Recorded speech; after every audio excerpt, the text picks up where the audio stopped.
स्वागत है स्टूडेंट्स। यहाँ पे क्वेश्चन दिया हुआ है कि pertaining to two planets the ratio of escape velocities from respective surfaces is 1/2.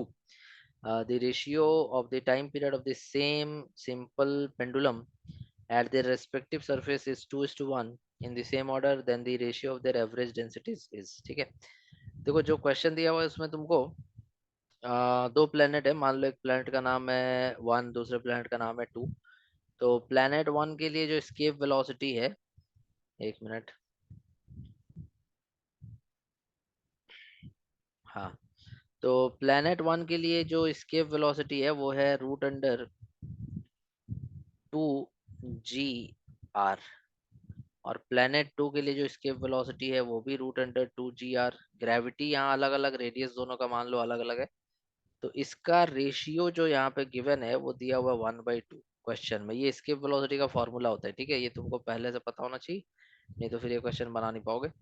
तो v1/v2 क्या हो जाएगा 1/2। अब मेरे को v1 v2 को जब डिवाइड करेंगे तो यहाँ पे टू टू कट जाएगा, क्या बचेगा √g1r1 divided by g2r2 equals to 1/2। ये मेरा फर्स्ट इक्वेशन हो गया। ठीक है, पहला स्टेटमेंट जो दिया था ना उसके अकॉर्डिंग ये फर्स्ट स्टेटमेंट हो गया। अब सेकंड पे आओ।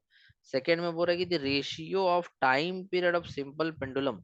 तो टाइम पीरियड का फॉर्मूला क्या होता है, t equals to 2 pi √L/g, यही होता है ना।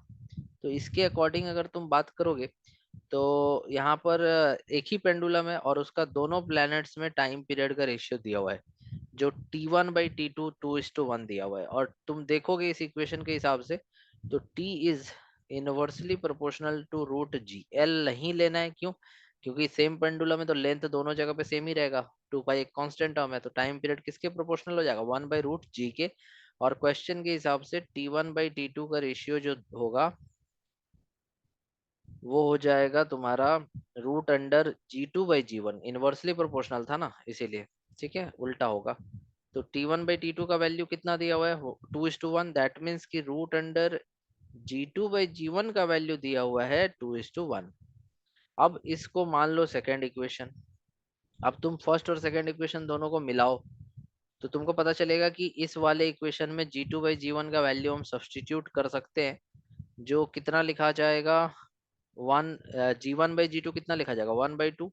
तो जो g1/g2 है उसकी जगह 1/2 रख दिया और r1/r2 पहले से यहाँ पे दिया हुआ है इक्वल टू 1/2। अब यहाँ पर तुम आगे बढ़ो और दोनों तरफ तुम क्या करो कि स्क्वायर कर दो। ठीक है, दोनों तरफ क्या कर दो, स्क्वायर कर दो। तो दोनों तरफ जब स्क्वायर करोगे तो तुमको यहाँ पे आ, हाँ, एक मिनट सॉरी। देखो यहाँ पे √g1/g2 का वैल्यू ही वन दिया हुआ है, ठीक है, तो इसको थोड़ा सा मिस्टेक हो गया, यहाँ पे सुधारना पड़ेगा। हाँ अभी ठीक है, तो ये 1/2 पूरा है, ठीक है ना, और इंटू √r1/r2। ये जो पूरा रूट देख रहे हो ना, पूरा ये पूरा रूट जो है तुम्हारा यही 1/2 लिख देंगे g1/g2 की जगह पे, ठीक है। और √r1/r2 जैसा था वैसा है। अब यहाँ से तुम देखोगे तो दोनों तरफ से 1/2 कट जाएगा, दैट मीन्स कि r1/r2 का रूट बराबर 1 या r1/r2 का वैल्यू 1 आ जाएगा। तो ये तीसरा इक्वेशन बना दिया, ठीक है। इस तरह से हम लोग अभी तक यहाँ पहुंच चुके हैं। अब आते हैं मेन मुद्दा की बात करते हैं और इस क्वेश्चन में क्या पूछा जा रहा है वो देखते हैं। देखो क्वेश्चन में पूछा जा रहा है कि ratio of their average density बता दो। एवरेज डेंसिटी बता दो। तो तुमको क्या क्या पता है, तुमको जी का रेशियो पता है, तुमको आर का रेशियो पता है। अब तुमको डेंसिटी का रेशियो पूछ रहा है। तो याद करो एक फॉर्मूला पढ़ाए थे, जी इक्वल टू Gm/r², सरफेस पे, ठीक है। तो इस केस में अगर मास को चाहे तो हम डेंसिटी इंटू वॉल्यूम लिख सकते हैं। डेंसिटी इंटू वॉल्यूम ऐसे लिख सकते हैं।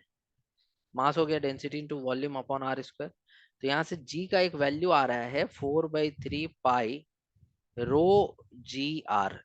ठीक, अब इस केस में तुम देखोगे तो g जो है वो डायरेक्टली प्रोपोर्शनल है रो का और r का, बाकी टर्म कांस्टेंट है यहाँ पे, सॉरी बाकी टर्म कांस्टेंट है यहाँ पे।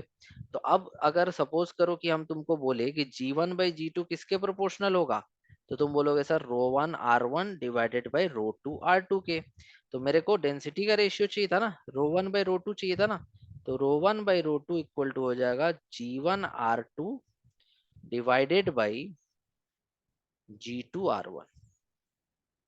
ठीक है, G1 क्रॉस मल्टीप्लाई कर दिया G1R2 डिवाइडेड बाई G2R1। अब इसीलिए हम दोनों का वैल्यू पहले से निकाल के रखे थे कि G1/G2 का जो वैल्यू होगा सेकेंड इक्वेशन से, G1/G2 का जो वैल्यू होगा वो 1/4 हो जाएगा। स्क्वायर करके लिखना, अरे इसको दोनों तरफ स्क्वायर कर दोगे ना तो G1/G2 का वैल्यू 1/4 आ जाएगा। और R2/R1 का वैल्यू 1/1 ही रहेगा, सो इट बिकम्स 1/4। और इस हिसाब से डेंसिटी का रेशियो आ चुका है। ऑप्शन नंबर सी इसमें सही आंसर होगा। तो आई होप आप ये क्वेश्चन समझ गए होंगे। Thank you so much for watching.